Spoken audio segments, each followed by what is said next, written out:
Hello students, welcome to the class 10+1 Physics Unit 10 Oscillations and Waves। आज हम इसमें पढ़ेंगे next topic energy in simple harmonic motion.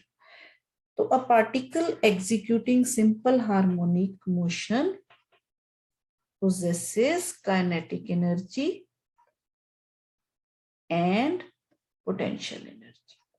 कोई भी पार्टिकल जो सिंपल हार्मोनिक मोशन एग्जीक्यूट करेगा उसमें दोनों तरह की एनर्जी होगी। काइनेटिक एनर्जी जो होगी वो ड्यू टू, जो काइनेटिक एनर्जी है this is due to motion,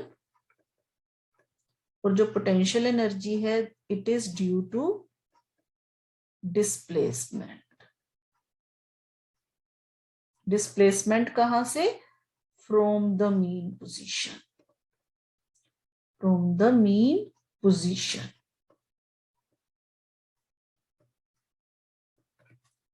तो ये होगी हमारे पास दो तरह की एनर्जी। अब हम बारी बारी से ये दोनों तरह की एनर्जी जो है इसके बारे में देखेंगे। तो सबसे पहले हम देखते हैं what is kinetic energy.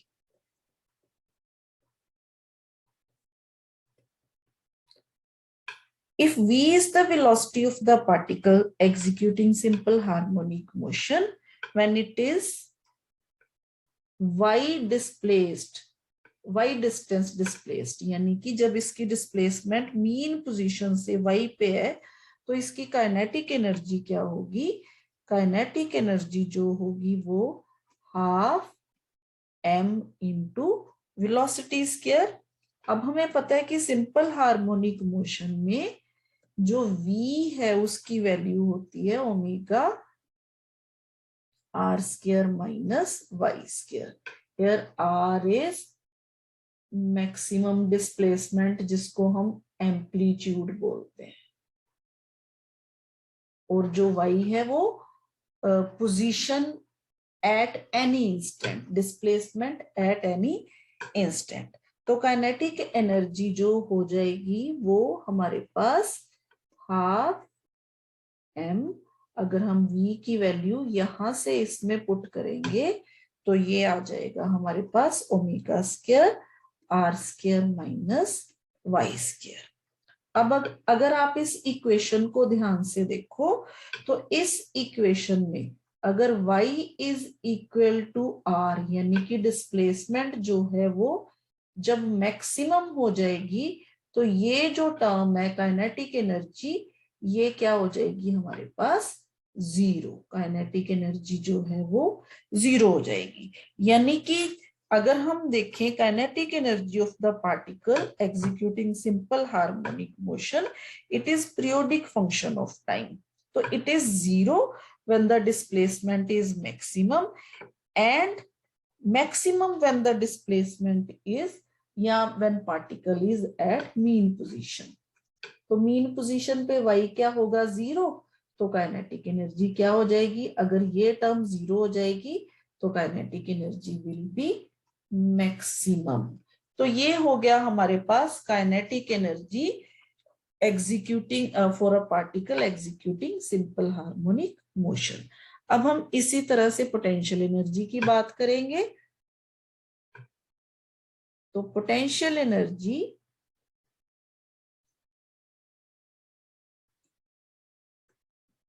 Energy जैसे कि हमें पता है it is the energy possessed by the particle due to its displacement from the mean position. तो अब हम मान लेते हैं कोई पार्टिकल जिसका मास m है, यहाँ पे हमारे पास मान लीजिए m be the mass of the particle executing simple harmonic motion and it is situated at point P। ये कोई पॉइंट P है।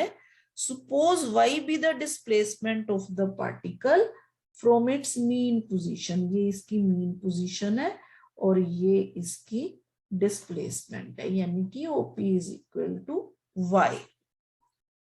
तो यहां पे हमारे पास जब हम इस पार्टिकल को P पॉइंट पे लेके जाएंगे तो हमें पता है कि restoring force always acts towards the mean position. क्योंकि रिस्टोरिंग फोर्स क्या होती है, जो पार्टिकल को दोबारा से अपनी उसी पोजीशन पे लेके आने की कोशिश करती है। तो हमारे पास रिस्टोरिंग फोर्स इस तरफ एक्ट होगी। तो restoring force on the particle, restoring force on the particle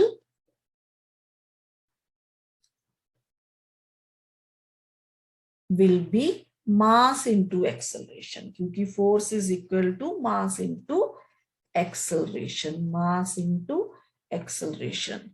तो mass हमारे पास as it is, acceleration जो है it is minus omega square y. ये हमने सिंपल हार्मोनिक मोशन के केस में पढ़ा है कि एक्सेलरेशन जो है वो माइनस ओमेगा स्क्वायर वाई होगा। तो F will become minus m omega square y. तो यहाँ पे जो नेगेटिव साइन है it is due to the downward direction of force, that is जो फोर्स है वो एक्ट कर रही है किधर, टूवर्ड्स द मीन पोजीशन। तो यहाँ पे अगर हम मान लीजिए इस पार्टिकल को P से थोड़ी और दूर Q पोजीशन पे लेके जाना चाहे, स्मॉल डिस्प्लेसमेंट dy होगा यहाँ पे। तो देन स्मॉल वर्क डन क्या होगा, यहाँ पे PQ is dy। So if we want to displace the particle from P to Q a small distance dy, then small work done, small work done किसके against, restoring force, against restoring force। वो क्या हो जाएगा, dw is equal to work क्या होता है, F dot displacement. तो displacement is dy। अब देखिए F जो है वो इस डायरेक्शन में है, डिस्प्लेसमेंट जो है वो इस अपवर्ड डायरेक्शन में है। तो दोनों में एंगल कितना होगा, 180 डिग्री का। तो यहाँ पे हमारे पास, क्योंकि हमें पता है A dot b is equal to a b cos theta, ये फॉर्मूला यूज करेंगे हम यहाँ पे। dw is equal to F dy cos 180 degree. तो F की वैल्यू क्या है हमारे पास, वो हम यहाँ पे रख देंगे। तो हमारे पास इक्वेशन बन गई dw is equal to F minus m omega square y, dy as it is cos 180 जो है वो -1 के बराबर। तो यहां से हमारे पास स्मॉल वर्क डन जो है वो m omega square y dy के बराबर आ गया। तो ये आ गया हमारे पास स्मॉल वर्क डन। अब to find the total work done in displacing the particle from O to P, that is through a displacement y, हम क्या करेंगे, इसको इंटीग्रेट कर देंगे। इस इक्वेशन को हम क्या करेंगे, इंटीग्रेट करेंगे फ्रॉम 0 to y। तो हमारे पास total work done, total work done W will become integral m omega square y dy 0 to y। तो यहां से हमारे पास m ओमेगा स्क्वायर जो है वो कांस्टेंट है, y dy 0 to y। तो w विल बिकम y का integral y square by 2 0 to y। जब हम लिमिट्स पुट करेंगे ये m omega square as it is 1/2 common आ गया, m ओमेगा स्क्वायर। जब हम लिमिट पुट करेंगे y स्क्वायर -0, पहले अपर लिमिट फिर लोअर लिमिट। तो w is equal to half m omega square y square. तो this work is stored in the particle as its potential energy. This work is stored in the particle as its potential energy.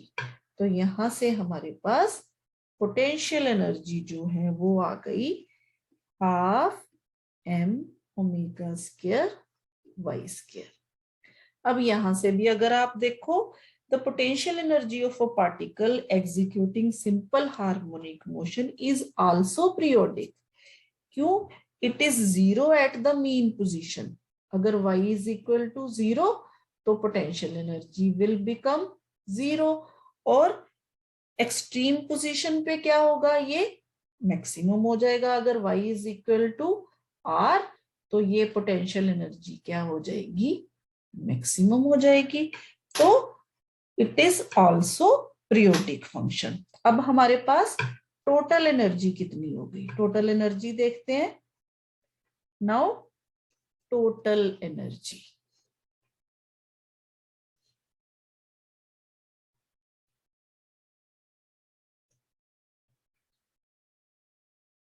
Total energy जो है उसको हम E से लिखेंगे, which is sum of kinetic energy and potential energy.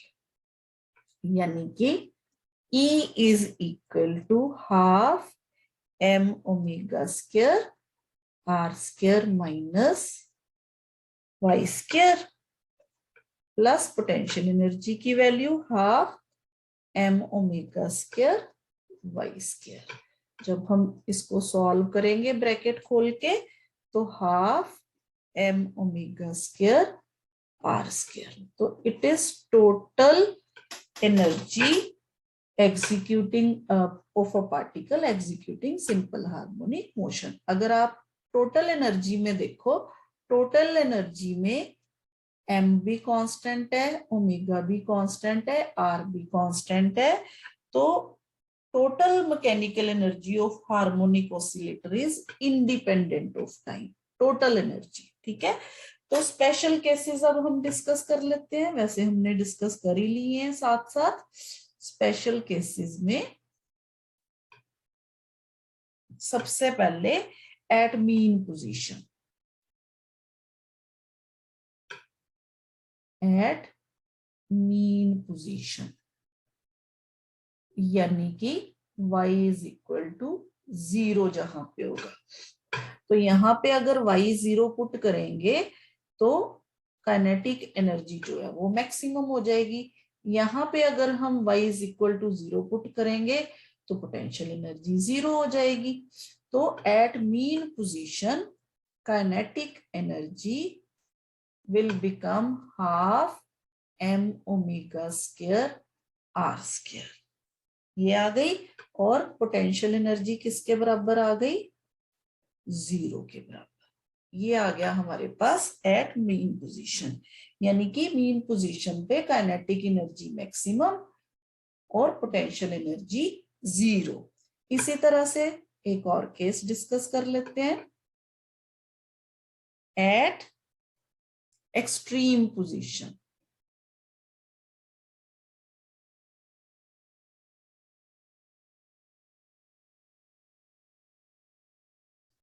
Extreme position यानी कि y is equal to r.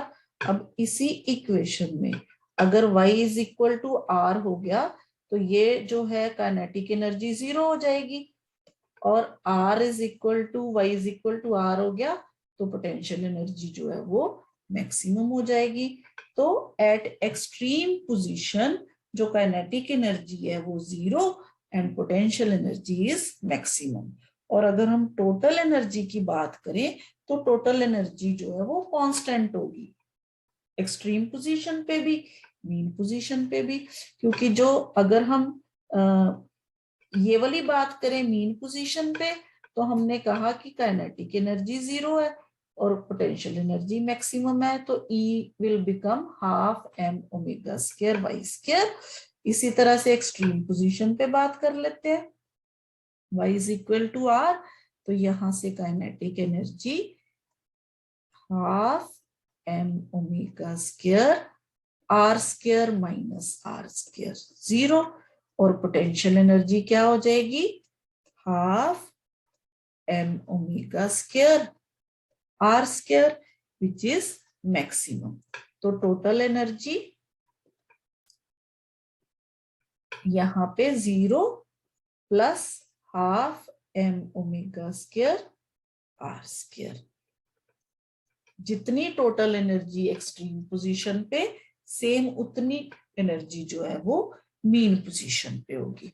तो ये हो गया हमारे पास, हमने देख लिया कि eight extreme positions particle has maximum kinetic energy, जो है minimum kinetic energy and maximum potential energy, although total energy of the particle जो है वो क्या होगी, कांस्टेंट रहेगी।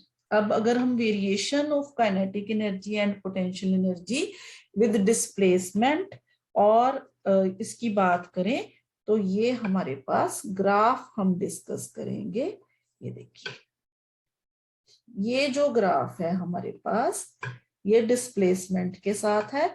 अगर आप मीन पोजीशन पे बात करो तो पोटेंशियल एनर्जी 0, ये पोटेंशियल एनर्जी का ग्राफ है। तो मीन पोजीशन पे potential energy 0, y is equal to r और y is equal to minus r, ये दोनों एक्सट्रीम पोजीशंस है।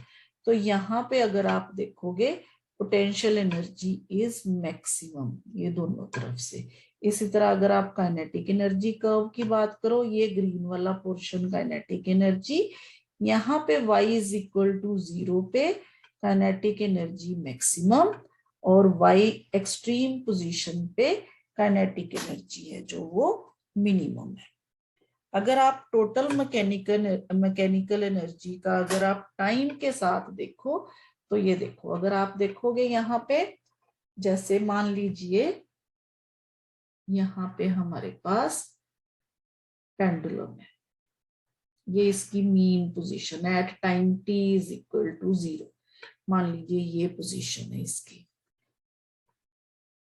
तो यहाँ पे मान लीजिए हम यहाँ से शुरू करते हैं इसको, चलो यहाँ से शुरू करते हैं इसको एक्सट्रीम पोजीशन से। यहाँ पे पोटेंशियल एनर्जी मैक्सिमम होगी at time t is equal to 0, ये पोटेंशियल एनर्जी मैक्सिमम, लेकिन काइनेटिक एनर्जी 0, यहाँ पे काइनेटिक एनर्जी 0। जैसे ही पार्टिकल मीन पोजीशन पे आएगा, मीन पोजीशन पे आएगा, तो इसकी पोटेंशियल एनर्जी जो है वो 0 हो जाएगी और काइनेटिक एनर्जी जो है वो मैक्सिमम हो जाएगी। ठीक है, अब जैसे ही पार्टिकल दूसरी तरफ जाएगा, यहाँ पे जाएगा, तो इसकी पोटेंशियल एनर्जी मैक्सिमम हो जाएगी, तो ये इसकी पोटेंशियल एनर्जी मैक्सिमम होगी यहाँ पे। अब यहाँ तक हाफ टाइम पीरियड चला गया, क्यों? क्योंकि फुल टाइम पीरियड कहाँ होएगा, एक टाइम पीरियड होगा जब पार्टिकल यहां से जाके दोबारा वही पोजीशन पे आ जाएगा। तो यहां से इधर जाने के लिए t/2 और वापस आने के लिए नेक्स्ट t/2 यानी कि t टाइम। तो t टाइम तक इसकी पोटेंशियल एनर्जी जो है वो मैक्सिमम हो जाएगी। अब इसका उलट जो है वो काइनेटिक एनर्जी में होगा। ठीक है, तो इसी तरह से ये दोनों ग्राफ जो है वो ये बताते हैं कि टोटल एनर्जी जो है वो काइनेटिक एनर्जी और पोटेंशियल एनर्जी का सम वो हमेशा कांस्टेंट रहती है। जहां पे काइनेटिक एनर्जी मिनिमम है वहां पे पोटेंशियल एनर्जी मैक्सिमम, और जहां पे पोटेंशियल एनर्जी मिनिमम है वहां पे काइनेटिक एनर्जी मैक्सिमम हो जाती है। तो this is in accordance with the law of conservation of energy, ये हम यहाँ पे मेंशन कर देते हैं। This is in accordance with the law of conservation of energy. तो यहाँ पे हमारा टॉपिक खत्म होता है। एनर्जी जो है सिंपल हार्मोनिक मोशन के लिए किसके बराबर होती है, नेक्स्ट हम पढ़ेंगे इसकी एप्लीकेशन, वो हम नेक्स्ट जो है अपना लेक्चर उस पे करेंगे। तो आज के लिए इतना ही। Thank you.